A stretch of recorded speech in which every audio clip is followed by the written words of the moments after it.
The Metropolitan Police, God help us. I remember when I was young, the police in general were revered. Standards were high.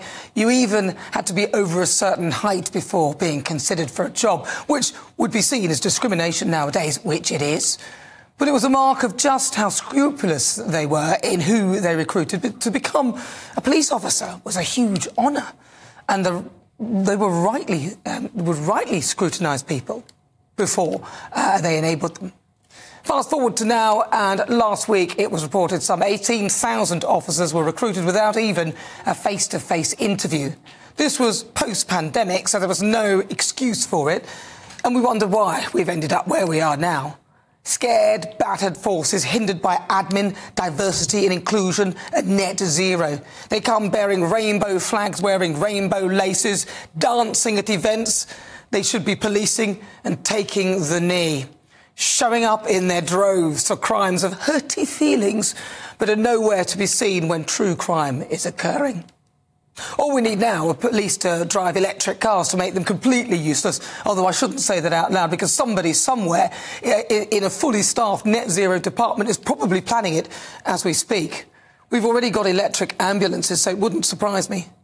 The Metropolitan Police have seen failure after failure, too many to list. In recruitment, remember Wayne Couzens, the serving Met officer who was nicknamed the rapist before killing Sarah Everard. How on earth did he even get the job, let alone keep it?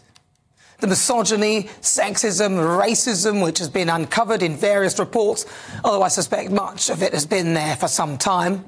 And the sad fact, many officers don't appear to know the law or are doing a very bad job at interpreting it. It's a shame, really. The most recent incidents have been the Met's handling of the pro-Palestine marches. Here they are, arguing with a woman who's afraid of a man at a march wielding a swastika. You'd like to walk with me because I can point these people out to you. And again, I was told when I asked that a swastika was not necessarily anti-Semitic or disruptive to public order. That doesn't seem right to me. Everything needs to be taken in context, doesn't it? Yeah, but it's a context of why does the swastika need context? What exactly are you confused about? What I'm confused is how you don't, in what context a swastika is not anti-Semitic. This is what I want to know. Because again, I suppose, I don't know how everybody would feel about that sign. That has happened. I'm here working to the Bronze Commander, and it is not my responsibility, unfortunately, my role, to walk down the road. They arrested a man over an allegation of assault whilst he held a sign pointing out that Hamas are terrorists. And then they let him go later as he was de-arrested. And again, here they are threatening a Jewish man with arrest.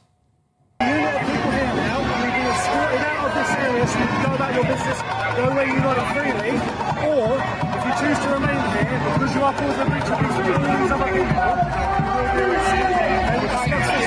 If I remain here, you will arrest me. Because your presence here is antagonising a large group of people and we can't deal with all of them if they attack you or because your presence is antagonising them.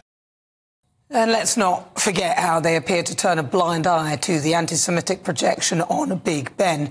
Jewish people in London are hostages in their own homes on the weekends. But it's not just the Palestine marches. The way they've handled environmental groups like Just Stop Oil has been woeful.